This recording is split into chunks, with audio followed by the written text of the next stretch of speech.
figure out if there is a way to disrupt the psychology and to convince the people who are in, basically this is a war, the psychological war at this point. Yep. And I'm trying to figure out how to convince the people in the military, in the police. I have a friend in the police force in New York City. That's where I'm from. And I was trying to beg him when it came down to the COVID vaccine mandates in New York City.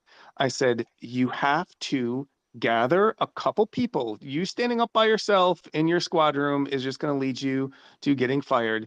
Gather one other person that you know that might be on the same page. You know, now there's two of you. Go to the one other person and convince them. Now it's 2-1. Now there's three of you. Then you've got three guys to go and, you know, convince a fourth person. Now, before you know it, you've got 7, 10, 12 guys in the squad room standing up.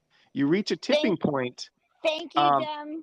Sorry. We got to get to other people. I'm sorry. Thank you, everyone. All right, thanks, Scott. Thank you, and very much I agree. And as I mentioned in my document, you know, the best way to convince those people in the military is to remind them that they have an oath, they have creeds, and they have values, and if they live up to those things, then they're going to start seeing things in a more actionable light. But right now, too many of them are complacent, and to be blunt, too many are cowards. It's all about their careers. Patrick. Marley, you've been waiting for a while.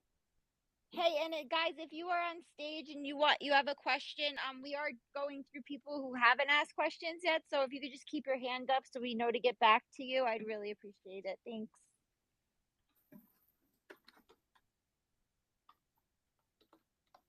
Marley, are you there? If you need to unmute, it's at the bottom. Going once. Hello. Hi, Egg. I was about to go to you. Thank you. I was giving Marley a chance to answer, but Marley, we'll go to you. Just please put your hand back up if you're there. But Egg, please. Okay. So I thought you said I am. So yeah, I heard y'all talking about the border, and this has really been something for me for a long time. You know, the border was Biden's #1 thing. It was the very beginning of his plan, which is not his plan, but and there's a reason for that. And there's a reason for them pushing everything aside to keep it wide open. And I wonder if there's a saturation point in this country that they are trying to seek before they get kicked out of office to completely flip the country, because the recession is coming next year, you know, and there's all these extra people that don't want to work live here. People that do want to work are coming in. They'll work cheap. This is what America was built on forever. Cheap people working, rich people making money. It's time for the country to flip. And I live in poor neighborhood, illegals, legals, Hispanics all around. They are great, wonderful people. They have great family values. If you're broke on the side of the road, they will jump and help you. We had a storm come through, and before the county could ever get here, they had it cleaned up. It was no problem. We drive right through. They're great, wonderful people, but we can only handle so many. No, and I think that's the really You go sad ahead. part. Thank you for letting me speak. You're welcome. Thank you. You bring up a good point. That's the sad part, is they are very, very hardworking, and they probably believe in the American dream more than most Americans do nowadays. And those are the type of true. Patrick, please go ahead. You are. Oh, no, I agree. I mean, so immigrants at large are better producers, and they're more prone to believe in the American dream, and it means more to them because they fought to get here. And you know, I totally understand and see that, and there may be a situation where the powers that be and the elite want more production out of us or out of this country, and may think it would be better to bring in more immigrants and have less Americans.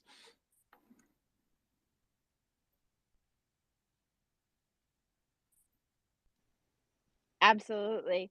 I think the next person to go, if Marley's back, are you there, Marley? No? Okay. Rocky, if you want to go next.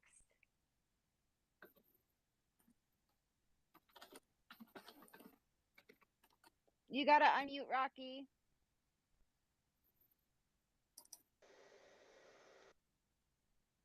I don't Oh, think okay, I'm here. Video. Can you hear me now? Yes, we can. Okay, I'm sorry about that. First of all, Patrick, thank you for your service. 24-year Air Force vet here. I just have a quick Thank you. question for you. The upcoming conference by the Supreme Court on Friday for Brunson v. Adams, what is your take on that? Do you think this is going to go anywhere? And I'll leave it at that. And phenomenology, thank you very much. This is an awesome space. So look forward to your answer. Thank you. Oh, thank you, Rocky. So the Brunson case, I think it has legs as far as from a legal perspective. It's a legitimate angle. Obviously, it made its way all the way up to the Supreme Court. My concern is that the Supreme Court has had opportunity to take appropriate action before in regards to the election and passed on those opportunity. And generally speaking, it's Supreme Court Justice Roberts at the pinnacle of that sway that it does not pass. So I have my concerns about Justice Roberts specifically.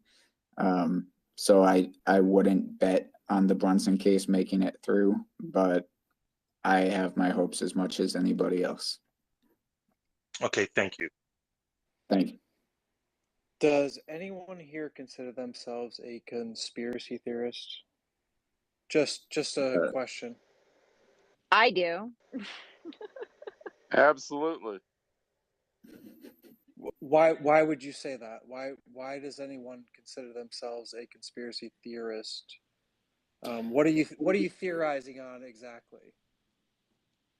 I mean, I'm not really about labels, but if you believed, 5 years ago that there were aliens in the sky or that 9/11 was an inside job or anything like that, you were considered a conspiracy theorist. So I think our society is a lot about labels.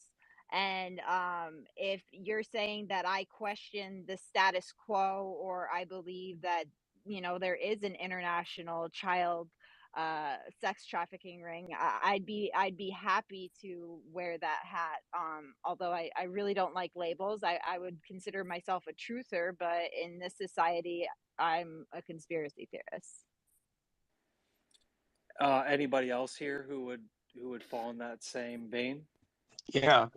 Yep. Basically anything that's common sense and that you can see with your eyes, it seems pretty obvious. I would just say that the mainstream narrative that they want people to swallow, believe, and puppet and repeat, regurgitate, it's something that nobody who is above average intelligence is likely to be able to swallow wholeheartedly. So I don't think there's many people who would say they're not a conspiracy theorist for and I'm borrowing this from a comedian. I don't know his name, but anyone who says they don't believe in even one conspiracy theory, that's pretty suspect. There's too many that have too many supporting facts and information, but from my perspective, as far as I released these documents, and obviously to a lot of people they're going to call it a conspiracy theory. I view it as pixels.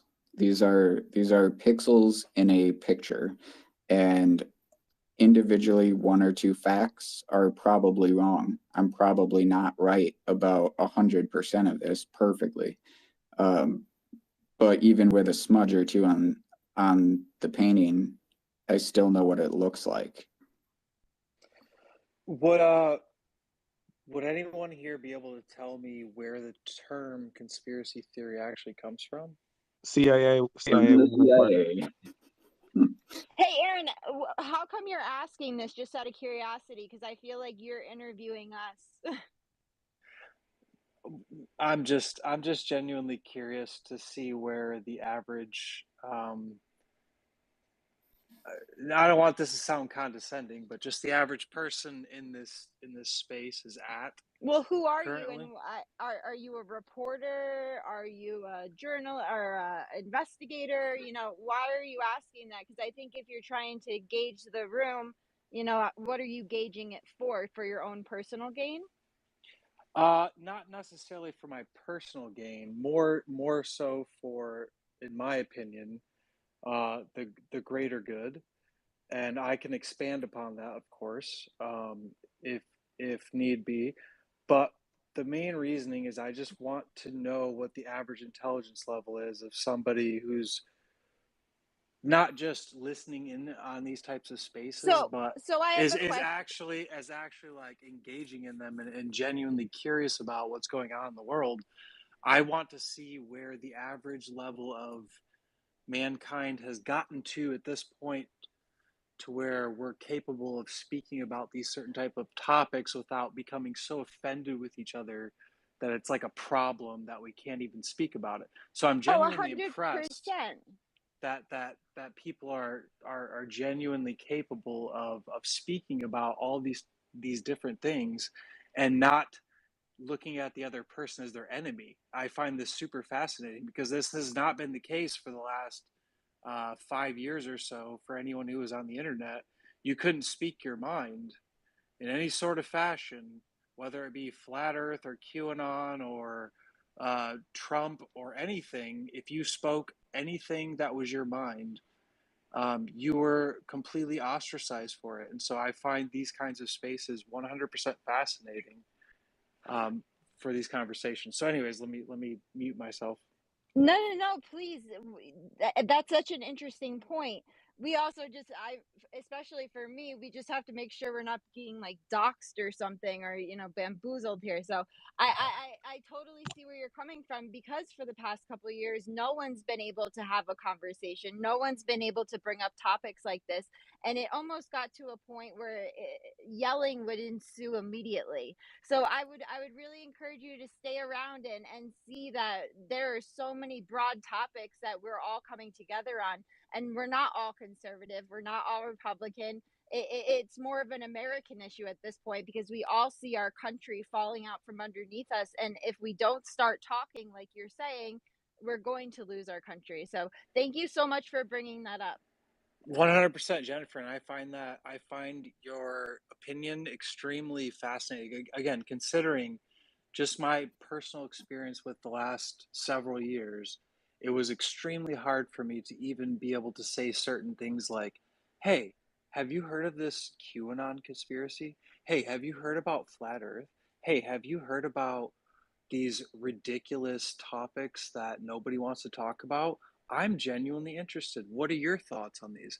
People are like, you're crazy, you're a conspiracy. So I was genuinely just curious on where everyone was kind of at with what they've heard about conspiracy theories, if you will. Obviously the term comes from the CIA, but just in general, the types of information that have been put out there over the last, say, like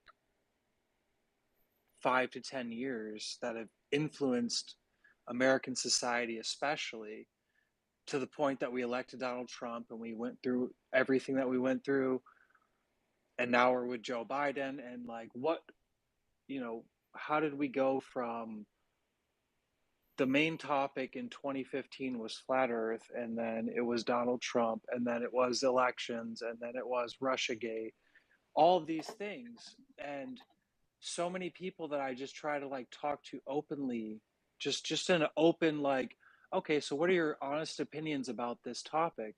Most people they are not capable of that. So I'm genuinely thankful for this group, and I just want to hear everyone's opinions, and thank you. Awesome. Thank you so much. And Teresa, you were in the speaker queue and I accidentally pressed the X instead of the check mark to let you in. So if you can please request again, I didn't mean to do that. I'm sorry.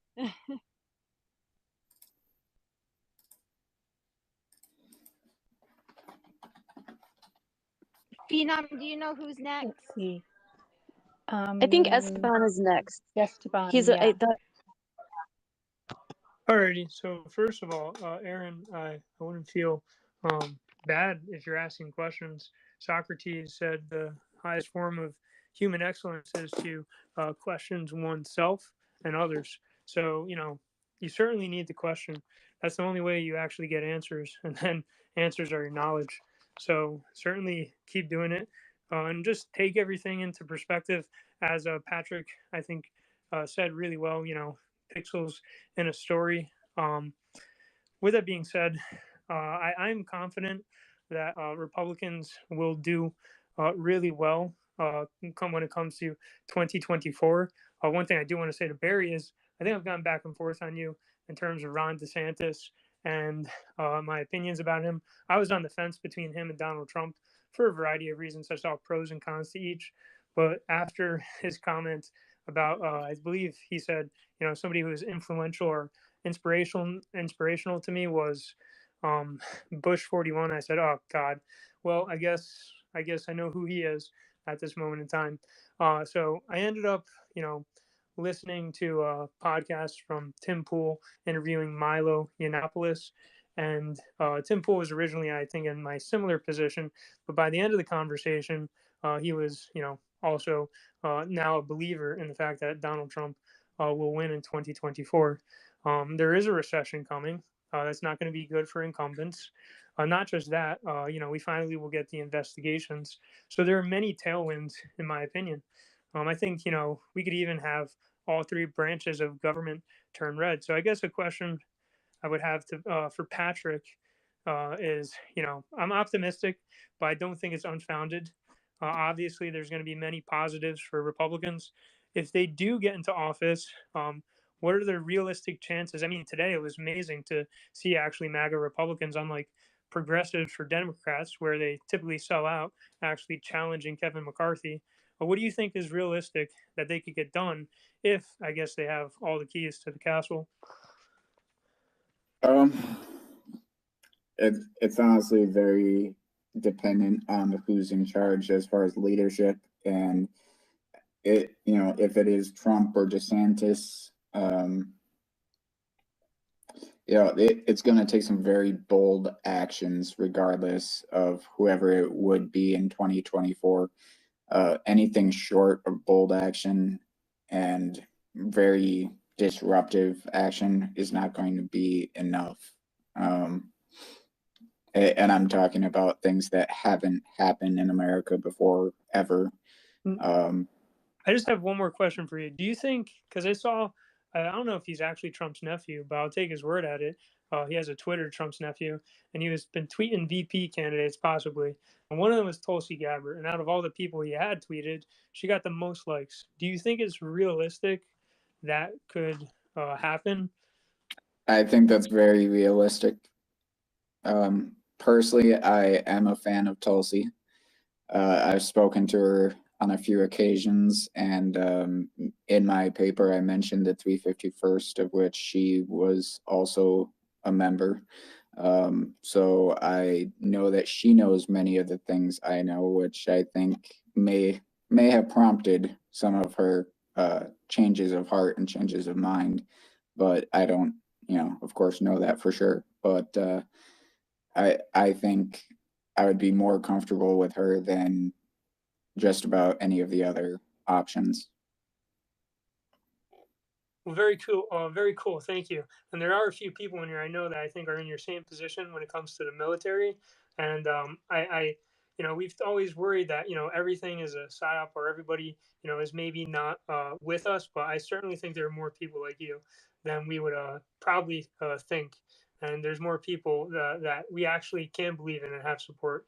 I don't think it's a total loss. And when it comes to voting, yeah, there's a lot of voter fraud, but still, everybody that's listening, go out there, vote. The more voting we do, the more pressure we put on them. And the more pressure you put on somebody, just like in sports, they're more likely to make an error and get exposed to a degree where there's serious consequences. So that's all I have to say. Thank you.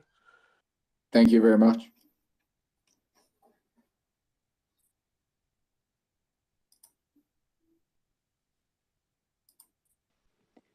I think Patrick Schmidt is next.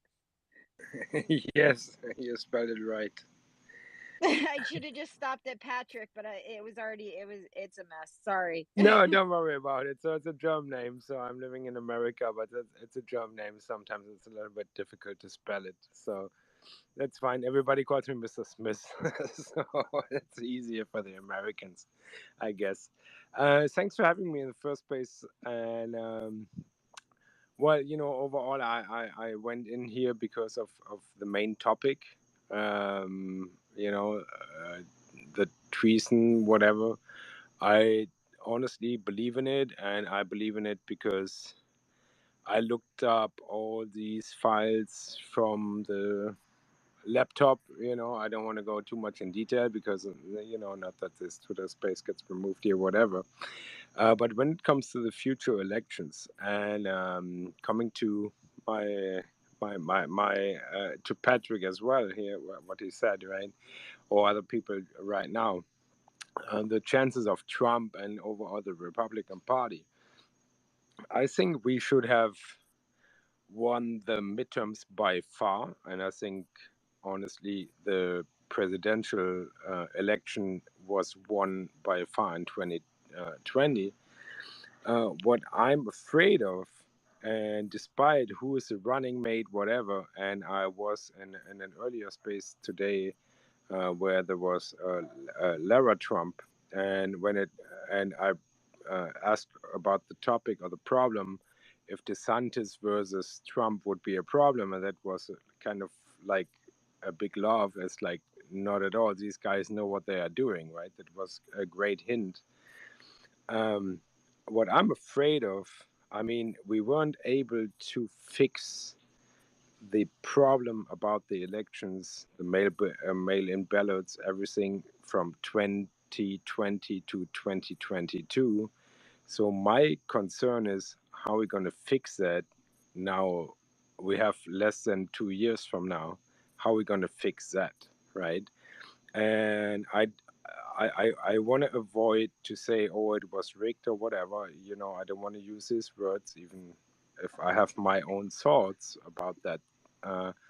But as long as that is not fixed, how can we be sure that we have a fair election in 2024 and that really the president of the United States will be elected by the people and not by mail-in ballots? Whoever wants to answer that, and maybe Patrick, or there was other super qualified people.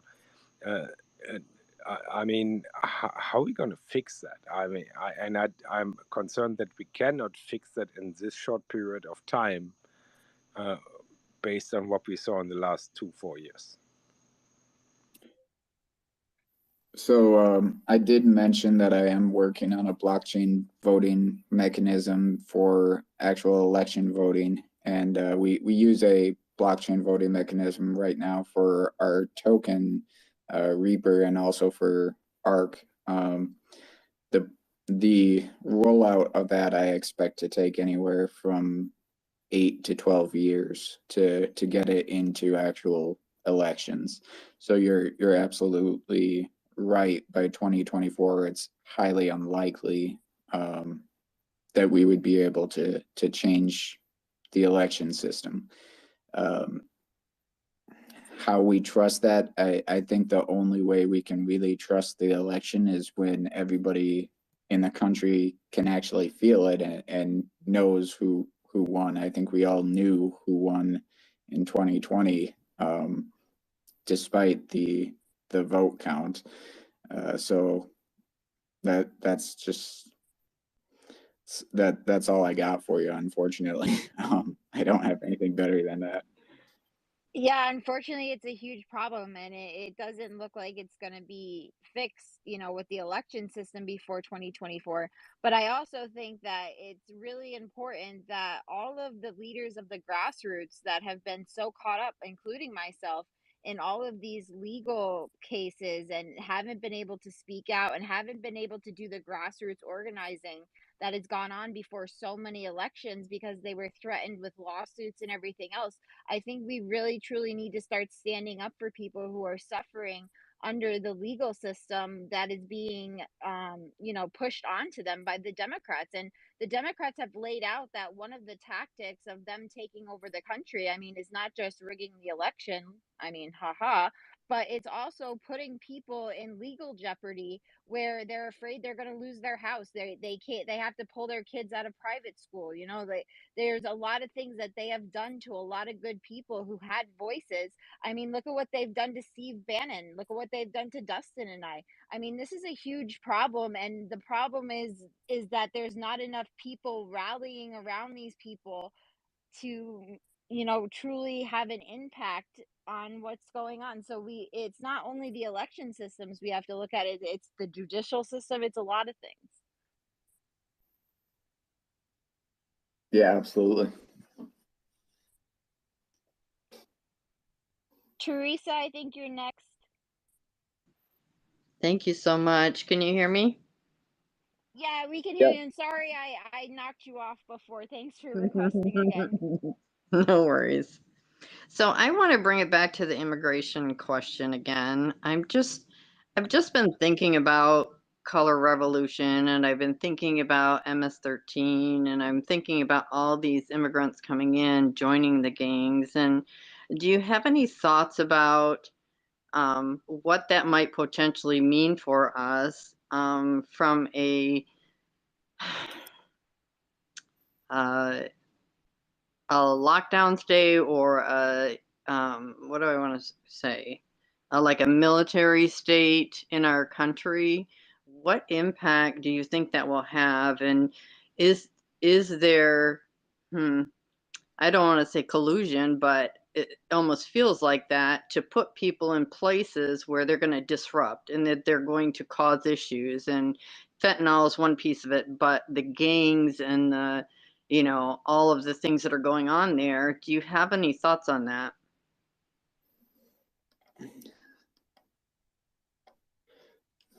Can I say something? Yeah, go ahead. I'll just say this and then I'll step down. The reason why they want fentanyl here, they won't make money off it. They want to eliminate Americans so they can bring over their citizens, and all these people can come and just take over our possessions. They want us wiped out. That is what their end game is, so that they can have, these people have been so suppressed in their countries that they can come in here, they can wipe us out, take over everything we own. And it's happening on the border. You don't think all those little small towns, they have been suffering. They have been vandalized. They have been victimized. People in California have been victimized over and over because of the no hold, and so has New York. They are wanting to wipe us out so they can come in and live and take our possessions. And they will have serfdomhood forever because it will still be better than what they had. And I just want to say that, if I may, I'd like to. Travis. Okay. Misty, I absolutely love your passion, and I truly wish there was a lot more people who had your passion, because we wouldn't be in the position we're in. But thank you for that, and you're totally right. Patrick, do you want to answer the previous question from Teresa? So can you restate the question, or abridged a little bit? Sorry. Yeah, no problem. So do you see that the illegal immigration, MS-13, and a lot of the things that are going on, do you see that moving to a color revolution and where they are disruptors? I think that there's always opportunity for a swing. So what I mean by that is, when you have basically your different tools in your toolkit, which is what the Democrats or the Republicans or the cabal or whoever you want to say, when they're making these decisions, they're very fluid decisions. So at any time they can change things from a race war between white and black to a race war between, you know, white and Mexican or something of that nature. They do what works for their narrative where they're trying to steer things, and they do it very quickly. You know, that's why they contradict themselves so extremely often, because it doesn't matter what they said yesterday. It matters where they want something to move today. Teresa, to build off of what Patrick said, I would argue that there was a lot of color revolution elements in January 6th. And when you have people like Norm Eisen, and I would encourage everybody in this space to please look up Norm Eisen, see what he does, who he is. He's a color revolutionary expert. He worked under Obama. He's a lawyer.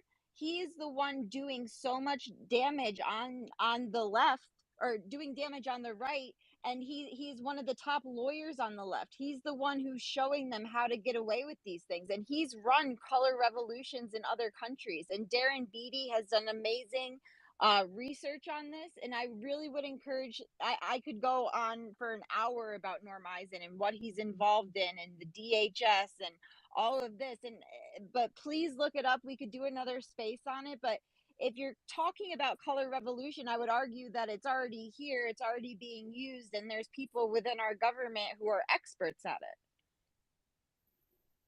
it. I would second that. Thank you. I appreciate it. Thank you, Teresa. Can I say something else about the immigration? Yep. Oh, okay, thanks. Well, you mentioned, Patrick, you thought it was about replacing. You mentioned that, well, Americans don't want to work and immigrants do. And I think that that's, well, besides it being an oversimplification, it reminds me, though, that what government policies often do is to, treat the symptoms. So, like, well, let's just bring in people that are hard work. Like, instead of looking at what can we do from within our own country to make things better. I mean, I can come up on most days when I'm not a little nervous speaking to a group, on half a dozen things right off the top of my head where, government treats the solution and we never get to solve the problem. I mean, that just goes on all the time. It seems to be almost like their purpose, and the bureaucracy just gets bigger, and the solutions never arrive, which I guess lends itself to conspiracies. But nevertheless, Absolutely, Prince. You're very right on that. We do have other people who haven't asked a question yet or haven't spoke yet, so we're just going to get to them. But I would really encourage you to stick around, and you can come back up and ask some questions. But I do want to get to everybody who hasn't asked a question yet. Okay, thanks. Thank you. Thank you. Phenom, do you know who's next? Babu, I think, is next. Babu, Blue, and then RB and Tino. Okay. I'm just waiting. Thank you for giving me time. It's amazing to be in this space, actually. I never thought that I would be a speaker, given a chance to it. Yeah, trust me. And we are concerned, and let me give you some background briefly about me and my family. We are born Indian. We are immigrants to Canada last 20 years. We are Canadian citizens. And that is why we say that being a citizen means Canada is the top priority, because we are Canadian citizens. So being an entrepreneur, geopolitics is absolutely very important to us, sir, because we create jobs. And this is so challenging, and with the sadness, I would say, what is happening to our big brother called USA. We never thought that, they would go through with this messy situation created by experienced people, in the politics for last 30, 40 years. And then my favorite boy came, the hero, Donald Trump, from a business background. He wasn't a politician. So he was easily trapped, basically, because he had no political experience. So these people wish I could be his advisor to give him some geopolitical advice, what kind of games were played against him. Politics is the last refuge. That's what someone says, the Google is the last refuge for a scoundrel. And there are some heroes who are not scoundrels in the world. It's a serious business. Patrick, Canada, in a similar situation. Someone said that, we are going to be in a recession. No, we are in a recession. We are in depression. Yeah. This is not been the media is not showing us, but we are the entrepreneurs. We can clearly see that these are troubling situations. I won't take much time, but I think I wish I could vote in American elections, but no, I cannot. But I think Americans, they have to do sacrifices. They have to put forward their part of the body, their materialistic world, dedicate to the country, to the righteous forces, to the good karma. Do some self-consciousness and bring back the glory of America. I completely agree. And thank you. Thank you, Babu. And yeah, I feel like for a long time now, America's soul has been suffering. And I think we've been losing our soul, so to speak, and we need that back. So when you say good karma, I very much relate to what you're saying.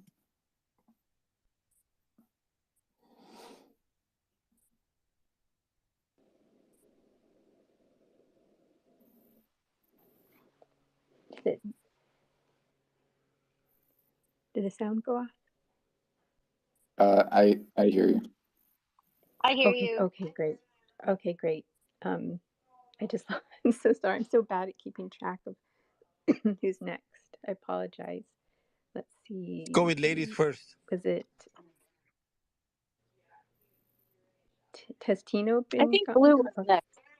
It was Blue, then Tino, then Arby, then Strock. Is that right? Blue, go right ahead. Thank Yep. you, Nikki. All right. You guys hear me? Yep. Yeah, we can hear you. Cool. Yeah, I just wanted to touch on something really quick. I'll be really brief with this. So someone mentioned what we can do about the elections. Obviously, we're not going to solve the problems until the election fraud is stopped. I mean, we got the Carrie Lake case going on. I think hopefully her case will be heard in the appeal. Then you got Abe Hamadeh, his cases. Hopefully he's going to get that reinvigorated with what they know now about Katie Hobbs holding back the information on, finding more votes for him. So, but there's actually a case out there I want people to know about. A lot of, I don't think a lot of people are talking about it. It's in the Supreme Court right now. They'll decide if they're going to hear it or not by the end of January. It's very important because it takes on universal mail-in voting, and that's the Bonner versus Chapman in Pennsylvania.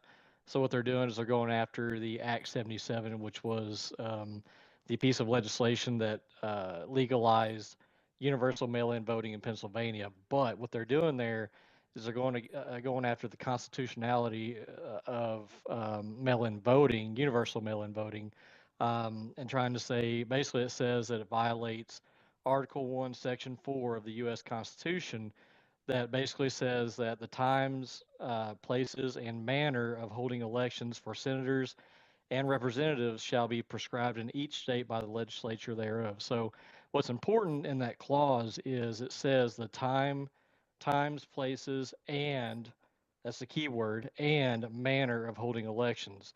So basically, it's saying that by allowing universal mail-in voting, that's not a place, okay? Because you can just do it from anywhere. So I think that case is really important, and if it is successful, it can open up to where everybody can sue and say, hey, it's unconstitutional, and just get rid of universal mail-in voting across the board, across the entire country. So I just wanted to bring that up and let people know to pay attention to that. And what I'll do is I'll put a link to the article in that little speech bubble in the corner there. So thanks. Awesome. Thank you, Blue. Patrick, did you have anything you wanted to add to that? No, just thank you for that comment. And I haven't seen that case yet, but I'm happy to look into it. Obviously, I do a lot of reading and research myself, so I'm always happy to get referrals to new information. So thank you. Stock J, I think you've been waiting a while. Yeah, I just wanted to comment on that guy that brought up, are you a conspiracy theorist? Yeah, I mean, now it seems like a conspiracy theorist is anyone that tries to see past the narrative, right? So yeah, that's what we are. But he tried to like lump lump conspiracy theorists in with the flat earthers to kind of imply that we're not very bright, right? So I kind of expect something to come out in BuzzFeed about spaces, everybody being a whack job. Oh, it's okay. I mean, like, if BuzzFeed wants to write another article about me, like, they've written so many slanderous pieces that I don't even think they're a real news agency anymore. So if they want to, slander conservatives and people who are trying to learn more and understand what's going on, let them go right ahead and be miserable just like they are. So we welcome BuzzFeed, but they're not really a news outlet, but that's another story. But RB, you're here. Do you want to go next? Yes. How you guys doing? Thank you so much for the great chat. God bless you guys. Patrick, thank you so much, brother. Two things or three things. The word conspiracy theory was created by the CIA when the assassination of John F. Kennedy happened. Patrick can confirm that. Yeah, that happened so people look stupid if they ask questions.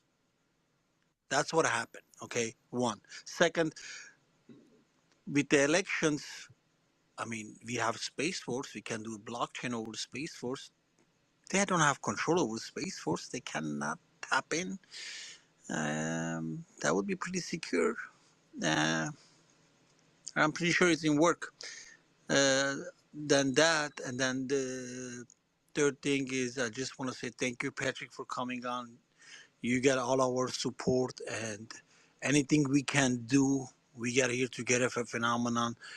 Anything we want to get our country back.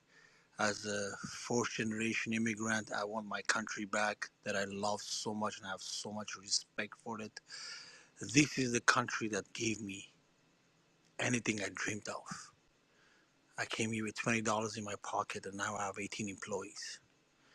I mean, if I have to go take it back, I will do it. I'm doing it. I'm going all the school meetings, all the council member meetings.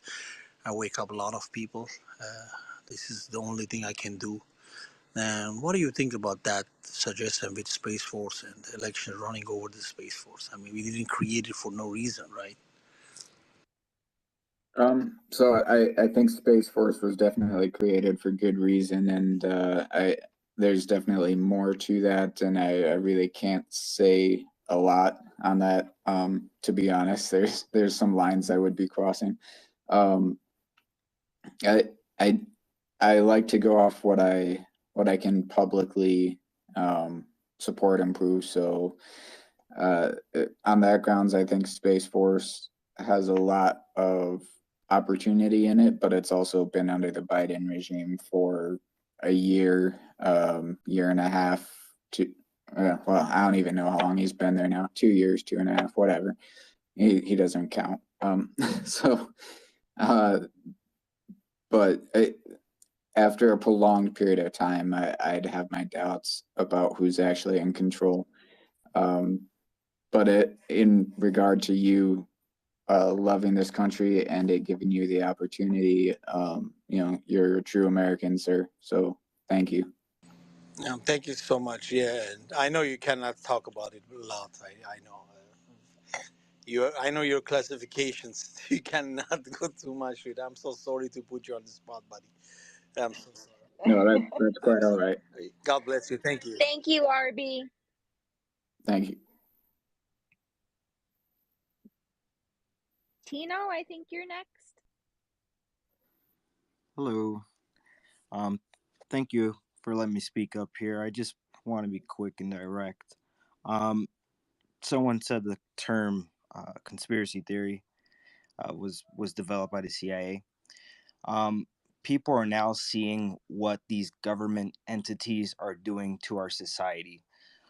Whether you're tuning in to the Twitter files, or whether you're, very active in the COVID community, whether you've known someone who passed away from a vaccination or just passed away in COVID in general, you can see what these entities are doing, the FBI, the CIA. Let me just get straight to the point.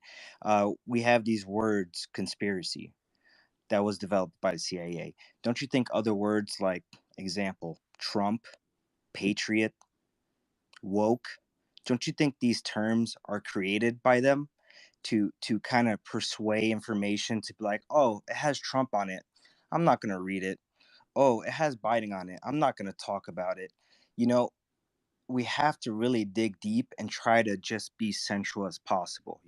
We all have one thing in common: we just want to live life. We all love this country, and we just want to do the best for our families and our friends. So with that in common, people are finally waking up and seeing that these monsters are just denouncing. Oh, Twitter files, FBI said it on Fox. Twitter files, don't listen to those conspiracies. I'm just generalizing what they said, okay? So with that being said, we have to be vocal. We have to record us showing the people we are not afraid. We are not afraid. They are our servants. We pay taxes. This is our money. This is our lives. They can't mess with our lives. Okay? Be vocal, talk to people. Give them information, give them facts so they can see what's really going on in the world around them. And that's all I have to say. Thank you. Awesome. Thank you, Tino. Patrick, did you have anything you wanted to add? Yeah, absolutely. I agree. Be vocal, and the biggest thing that they were able to pull off in all of this was with January 6th and in the military, the Order Against Extremism, which was just a broad and general, do not speak up. And, that is the worst thing we can do is allowing them to silence us. So speak up, be loud, and, be ready to, accept some sacrifices in your life. You're going to lose friends doing it. You're going to lose some of the people that might care about you, but eventually they're going to come back. I would expect them to eventually wake up and come back. As long as you're on the side of truth and right, and you're doing things morally and ethically, then, stand by your principles. Absolutely. Thank you for that, Patrick. Travis, you've been up on the stage a while. I know you kind of went on a tail end of a question before, but is there anything you wanted to additionally ask, or are you good? I would like to address some of the fears that folks have about quote unquote illegal immigrants. Yes, replacement theory is a thing. Yes, I don't know if any of you've ever been on something called a deer drive, but that's when people get together and hunt deer, and you have a line of men and they walk through the woods banging Coke bottles or slowly trying to get the deer to move from one side of the woods to the other into the line of fire of the people with the guns on the other end. That's what you're seeing happening in Central and South America since the American foreign policy down there, where we basically gone down there and started wars, and we put people in power in those countries that are oppressing those people. We did that. Okay. And then we get mad when they come running out of the woods for safety. Okay. Most of these people are good, honest, caring, decent people. And listening to people tell us that they are evil and they're rapists and they're murderers, and yeah, got it. There's some that are. But the majority of them are good, honest, they just want a life like you and me. I understand that, sir, and I see where you're coming from, but I'd like to challenge you a little bit. Go And for it. we are a country of laws, and there is a legal way to come into this country. There is a safe way to come into this country, because it's not only the, you know, coming across the border, it's the what they have to traverse to get there, the coyotes, and The I idea that they would understand, and traverse that to get here says I how understand bad that, it sir, is but back we where are a they're country coming of from. laws, and I have a heart, and I'm a Christian, but I also believe in the rule of law. And Have there are you read people, Matthew 6, 14 and 15? excuse me, there are people that have been waiting in line for 10 and 20 years to come to this country legally. They've paid thousands of dollars, and that's the really big Yeah, part of this problem is but that is all our talking points. Oh, I'm That is sorry, sir. all. Go right ahead with your point. I'm sorry, but that's just talking points, and you're not looking at the reality of the situation. Is Okay, it talking points, sir? I don't think it's it talking is. points. I It think it's is the talking reality of the points straight out situation. of. No, those people are being driven out of their countries I don't by disagree with you, but governments that we put in power. I totally, and sir, we and will and they're agree to and they're coming disagree. and what you're saying and what we're believing the lie that these are all terrible people, and they're Sir, not. I don't think anybody is saying that all immigrants are terrible. I think you're misconstruing what people are saying, and I really appreciate your point. I see where you're coming I, from, but we have other but people on the stage. I Thank you, understand, but Travis. I We're would gonna like move to. on. We're gonna move on, Travis. Thank you. Well, We'll come back to you.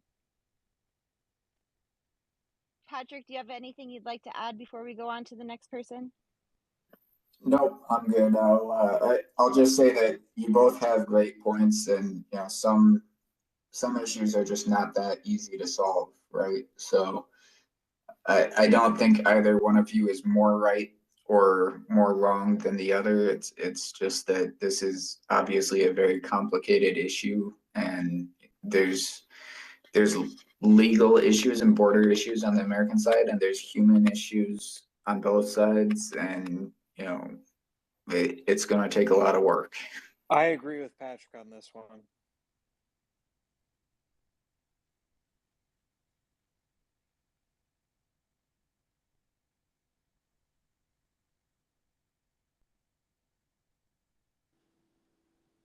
Did we just go silent, or is Oh, everyone? sorry. I I was on can't mute. tell when my Go ahead, mic Bia. goes.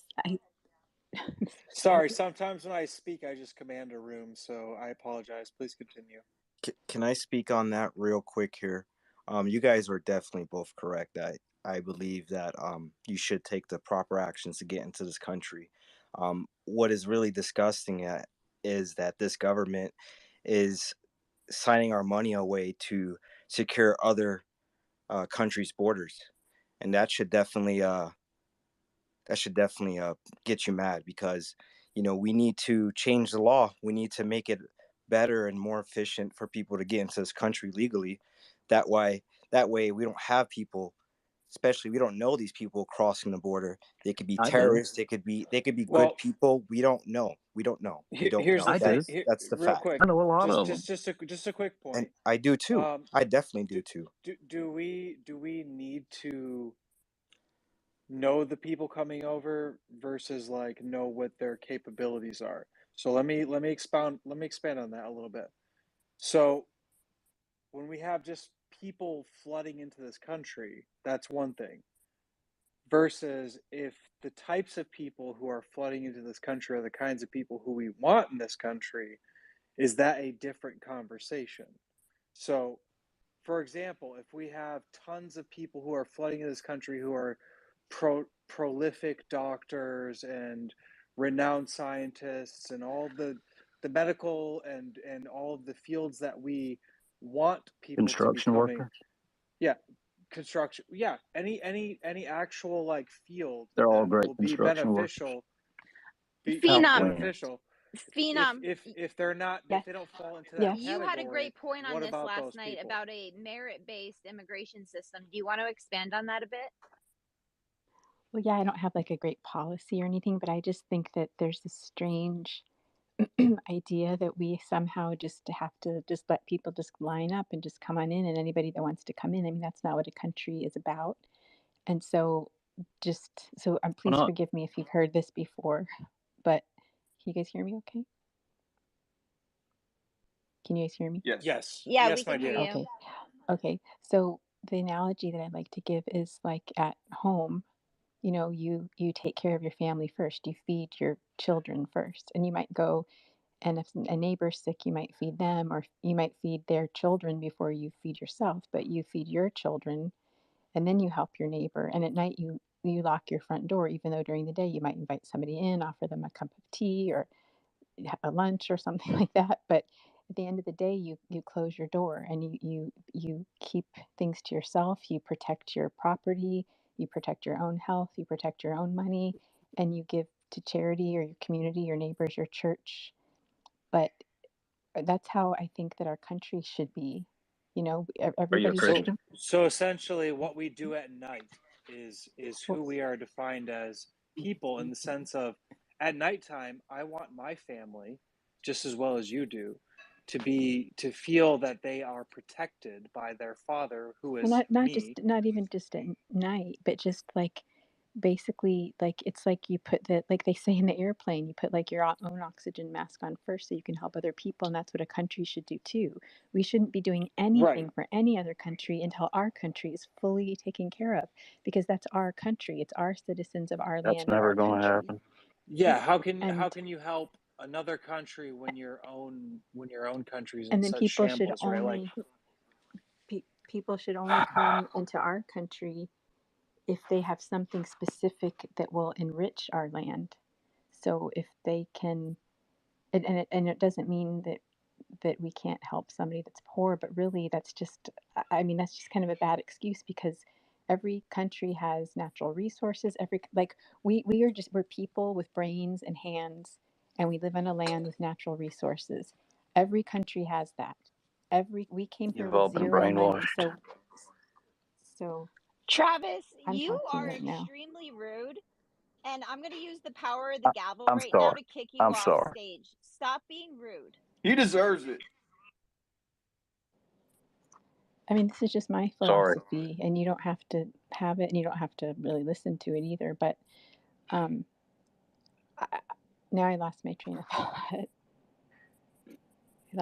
thought. When he interrupted. I think But we should go on basically, to so the people should, next question. yeah, that's fine. Anyways, I think people should come here, and they should apply to come here, and they should offer something to our country, and then they should come here. But nobody should come here and get phones and free stuff. They can figure out. Oh yeah, so I'm just going to say this. I'm sorry, Jen, if it's going to be boring for everybody, but like like our pilgrims came here with nothing, not with cell phones, not they were poor and they were huddled mass, but nobody was like welcoming them. And I don't want to hear the thing about the Native Americans either, because there was nothing really